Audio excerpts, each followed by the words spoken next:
How's it going, everyone? It's Avi from Weather Swan Drop 1000, and in this video, of course, we're going to talk more about Invest 94L, which likely will become Tropical Storm Tammy within the next 48 hours, and most likely into Hurricane Tammy in the more long-term future. Taking a look at the current water vapor imagery of Invest 94L, we do see there's a lot more convective activity today compared to yesterday, which means that we're more likely to see this eventually strengthen into at least tropical depression or tropical storm status in the very near future. However, a key thing that could potentially be good news is that there is a decent amount of wind shear just to the northeast of this storm system, which could help keep the convective activity in the upper levels away from the center circulation, which will create just enough of an asymmetrical storm to where this might not strengthen as much as anticipated. The European model is still persisting on not really strengthening this much more than a weak tropical storm. However, based on what the Ensemble members are stating, as well as the other most reliable computer models like the Canadian and GFS model, it's more likely we're going to see a strong tropical storm out of this, and I'll say it's more likely we're going to see potentially a low-end hurricane, since we are seeing enough convective activity, and it doesn't seem like this wind shear just to the northeast will entrain at least the center of this storm enough to keep to make it asymmetrical enough to really weaken its possibility of developing into a strong tropical storm.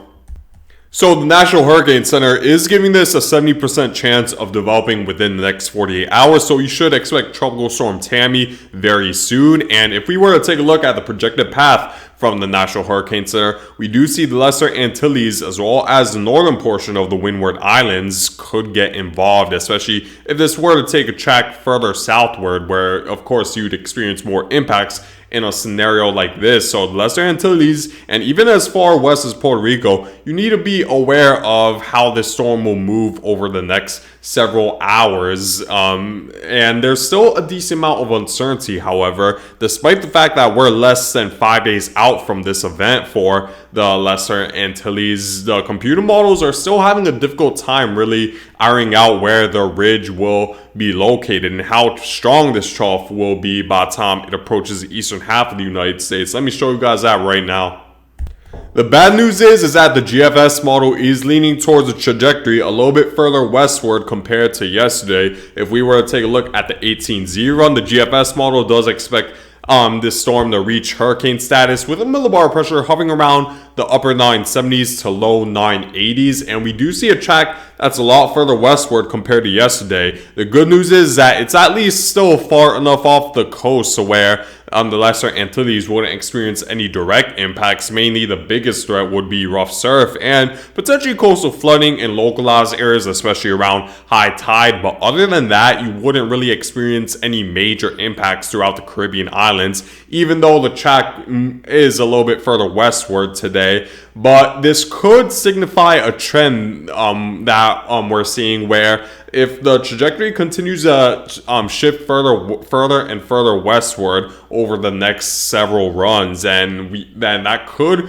be a serious issue for the Lesser Antilles, and at that point you would potentially experience significant impacts, potentially a hurricane right at the Lesser Antilles doorstep. If we were to see this trend continue where the GFS model wants to take this storm further westward, we're gonna have to wait and see. I definitely won't say that we're definitely gonna see shifts further westward with the next few runs, but it's certainly in the realm of possibilities. And if we were to take a look at the Canadian and European model, they both want to take the storm a lot further westward to where the Lesser Antilles do experience direct impacts, with around a tropical storm, 4 strength storm in the Canadian. In the Canadian model, where we do see the millibar pressures hovering around 994 millibars, this would be equivalent to tropical storm strength, and that would bring significant impacts when it comes to rainfall as well as gustier winds. And if we were to take a look at the European model still isn't expecting the storm system to intensify much more than a weak tropical wave, where at worst it's just enhanced amount of rainfall for the Lesser Antilles and the Windward Islands. Not really anything significant. You wouldn't even experience rough surf from this storm system as it approaches Lesser Antilles. However, I'll still lean more towards this developing into tropical storm. It is likely at this point. So at the very least, around Lesser Antilles and Windward Islands, you should expect rough surf. The big question remains: how strong will this ridge will be? So take a look at the 500 millibar height anomaly. The computer models are still having a difficult time ironing out how strong this trough will be over the eastern half of the United States and how far south this jet stream dip will be, because that'll be key in determining how much will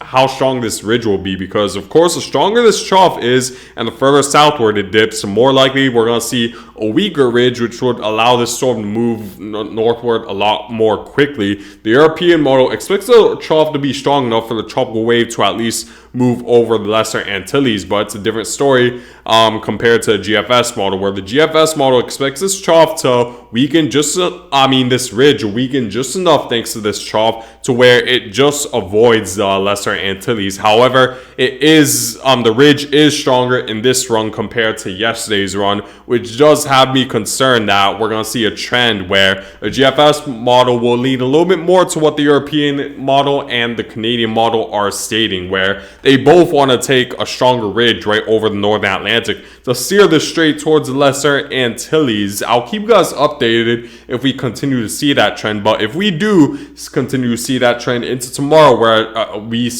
where the track is a lot further westward, like what the Canadian model is stating, then I would definitely expect more direct impacts for the Lesser Antilles. It's still a little bit too far out to say if you're going to experience direct impacts, but I have a feeling that by tomorrow, that's when the certainty should rise, depending on what the GFS model is forecasting when it comes to its trajectory. So this ridge will be very key, and just pay close attention to how this trough will move by tomorrow and even the day after that, because depending on how strong it is and depending on how strong northerly winds will be, that will determine how weak this ridge will be, and that will eventually determine the trajectory of the storm system. So we're definitely going to keep tabs on this on the jet stream winds over the United States to determine the trajectory of this storm system. Now, in terms of the strength forecast, like I said, we will likely see a tropical storm move through the main development region and potentially a hurricane. The GFS model expects there to be enough convective activity for this to have a pretty open area of intensifying, and not enough dry air is entraining the western half to where this would weaken.